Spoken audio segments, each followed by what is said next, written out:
सातारा जिल्हा परिषदेतील राडानंतर काल साताऱ्यात झालेल्या कार्यक्रमामध्ये पालकमंत्री शंभूराज देसाई यांचा सत्कार ग्रामविकास मंत्री जयकुमार गोरे यांनी केल्यानंतर चर्चा रंगत असताना जयाभाऊ आणि माझे वैयक्तिक संबंध वेगळे आहेत, आमचे राजकीय विचार वेगळे असले तरी वैयक्तिक वैर नाही, असं शंभूराज देसाई यांनी म्हटलंय।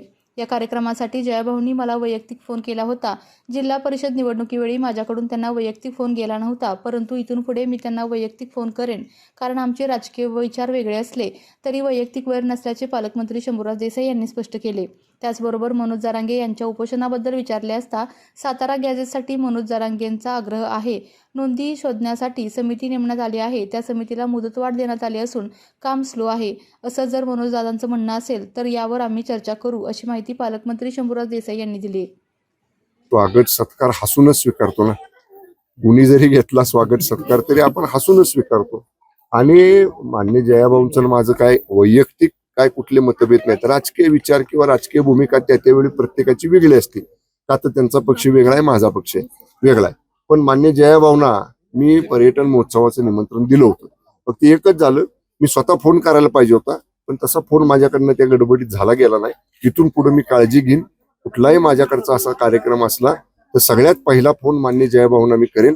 आणि मला वाटते मी जसा त्यांच्या शब्दाला मान देऊन कार्यक्रमाला गेलो, माझं कर्तव्य पण होतं ते, का तर मी जिल्ह्याचा पालकमंत्री आहे आणि मान्य मुख्यमंत्री येत आहेत, मान्य केंद्रीय कृषी मंत्री महोदय येतात, पालकमंत्र्यांना प्रोटोकॉल प्रमाणे हजर राहिलं पाहिजे। त्यामुळे सुरुवातीपासून दौरा संपेपर्यंत मी तिथं होतो। पण जयाभाऊंचं मी आभार मानतो की त्यांनी स्वतः मला फोन केला।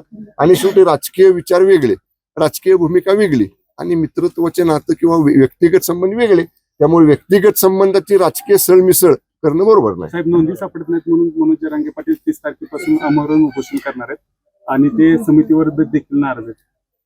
नाही, मला नेमकं म्हणून मान्य मनोज दादांचं सातारा गॅजेटेरचा त्यांचा सगळ्यात मोठा आग्रह होता।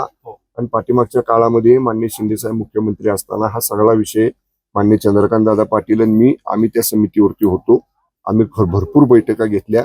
जस्टिस शिंदे समिती जी नेमली होती नोंदी शोधण्यासाठी, त्याला मुदतवाढ देखील दिलेली होती। अजून सुद्धा त्या समितीला मुदतवाढ अस्तित्वात आहे।